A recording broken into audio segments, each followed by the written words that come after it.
It starts early on, and I think what Emma would like to do is make sure that as long as you're aware of the issues, you can then decide what you want to do in your own way. And I've always been such a huge fan of them because they never judge you on how much you do or how little you do. They're just excited that you do something. When you become a parent, something else clicks in that's of a higher, longer level. And so we had talked about it and said, you know what? Why not? Let's make a parents board for Emma. So, you know, here we are a year later, and we've gotten all these amazing people who want to come on and start spreading the word about you can be as green as you want to be. It's kind of like what we want to do, some kind of little motto of no matter what you do, you're doing something. What are the things that you're teaching Coco at this young age? She knows about recycling, and she knows about bringing her own bags, because whenever we go to the grocery store and the person always says, do you want paper or plastic? She says, I have my own.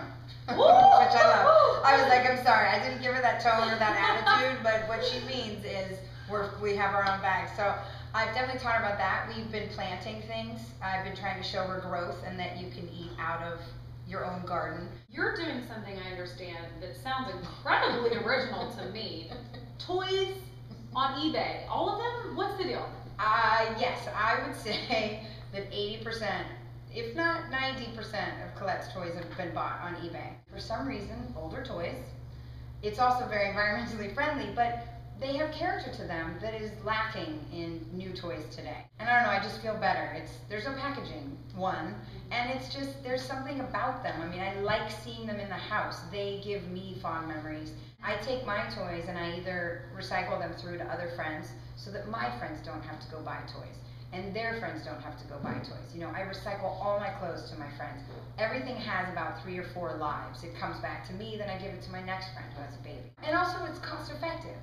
I mean, you can get things on eBay that you can get in a store that your kid's not going to know the difference. You know, she doesn't know if it's a brand new tricycle. It doesn't have to be brand new. Nothing has to be brand new. That's the thing that we get in our brains since, I don't know, maybe but kids don't know. They're just excited to have it. Now, I remember having this when I was a kid. The bed folds down, and you know, it's eBay. It's eBay. It's $20. So not only is it vintage, it's eco-friendly, and it's cheap. Yeah, and I mean, win. Look, it's plastic, but I feel okay buying plastic when it's already been used, it's already been made, it's already been manufactured. Does it come in plastic when it gets to you? No. From eBay? No, because it's like somebody, you know, packaging it from their house. But again, like, she doesn't need the freaking 3-story, you know, mansion. Like, this to her is she has a Barbie house. We take any clothes of Coco's that are too soiled to give to other friends, and I cut them up and I make things like pillows or little blankets for her fairies. And there's no sewing involved. Listen, it's not fancy, people. It's just, and also I make hankies. We use hankies, we don't use tissues. I make cloth napkins out of like old clothes so that it has the memory of it, because it's a pattern that she loved or whatever. And also, they're so little that they just need something to wipe with. It doesn't need to be pretty or have nice edges. So we do that, like with old clothes. It's a way of recycling.